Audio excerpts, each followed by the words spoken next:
Sa Re Ga Ma Pa little champ season 4ல இந்த வாரம் performance ரவுண்டா நடக்க போகுது. இந்த ரவுண்ட்ல வந்துட்டு நம்மளோட திவினேஷ் என்ன பெர்ஃபார்மன்ஸ் குடுத்திருக்கிறாருன்றத பார்க்கறதுக்கு நாங்க எல்லாருமே ரொம்ப ரொம்ப ஆவலா வெயிட் பண்ணிட்டு இருந்தோம். அதுக்கான ஒரு ப்ரோமோ வந்துட்டு அட்டகாசமா வந்து வெளியாகி இருக்குது. எப்பயுமே பார்த்துக்கொண்டு இருக்கக்கூடிய நம்மளுடைய திவினேஷ் வந்துட்டு இந்த முறை வேற மாதிரி கெட்டப்ல எல்லாம் வந்திருக்கிறாரு. என்ன பாடல் பாடியிருக்கிறாரு, என்ன மாதிரியான கமெண்ட்ஸ் வாங்கியிருக்கிறாரு அப்படின்னு சொல்லிட்டு வாங்க பார்க்கலாம்.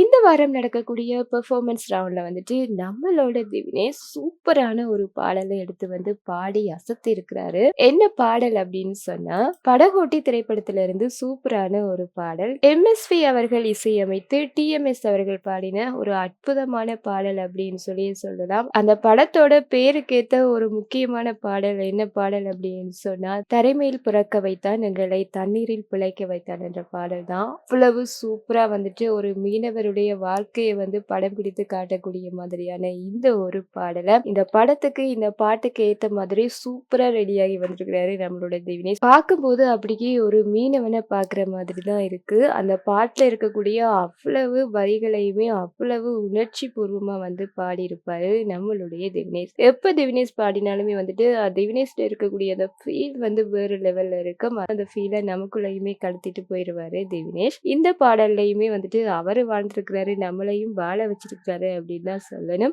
அவ்வளவு அழகா அந்த பாடலை அவ்வளவு ஃபீல் பண்ணி உணர்ச்சி பூர்வமா எங்களுக்குமே வந்துட்டு ஃபீல் ஆகுற மாதிரி சூப்பரா பாடியிருக்கிறாரு. ஸ்ரீனிஸ்வருமே என்ன சொல்லியிருக்கிறாரு அப்படின்னு சொன்னா, இவன் பாடும்போது அவ்வளவு ஃபீல் வருது, வேற யார்ட்டையுமே வந்து இந்த மாதிரி ஒரு ஃபீல் வந்து நான் பார்த்ததே இல்லை அப்படின்னு சொல்லியிருப்பாரு. அது மட்டும் இல்லாம நம்மளுடைய ஸ்வேதா மேமும் என்ன சொல்லியிருக்காங்க அப்படின்னு சொன்னா, நீ எப்பயுமே ஒரு ஸ்பெஷல் தாண்டான்ற மாதிரி சொல்லியிருப்பாங்க, நீ வேற லெவல்ன்ற மாதிரி அவ்வளவு வாழ்த்தியிருப்பாங்க. இந்த பாடலுக்கு வந்துட்டு கோல்டன் இல்லைங்க, பிளாட்டினம் பெர்ஃபார்மன்ஸ் தான் வந்துட்டு கொடுத்துருக்காங்க நம்மளுடைய நடுவர்கள். அது மட்டும் இல்லாம அந்த படகுல எல்லாருமே அப்படியே உட்கார்ந்து நம்மளுடைய திவினேஷை பாட வச்சு ரசிச்சுட்டு இருக்கிறாங்க. பார்க்கும்போதே அவ்வளோ ஒரு சந்தோஷமா இருக்கு. இந்த ஒரு பாடலை எப்படா கேட்கலாம் அப்படின்னு சொல்லி எனக்கு ரொம்ப ஆவலா இருக்கு. உங்களுக்கு எந்த அளவுக்கு ஆவலா இருக்குன்றத மறைக்காம கமெண்ட்ல சொல்லிருங்க. இந்த மாதிரியான விஷயங்களை தெரிஞ்சுக்கணும் அப்படின்னு சொன்னா இந்த சேனலோட இணைஞ்சிருங்க. மறைக்காம சப்ஸ்கிரைபும் பண்ணிடுங்க.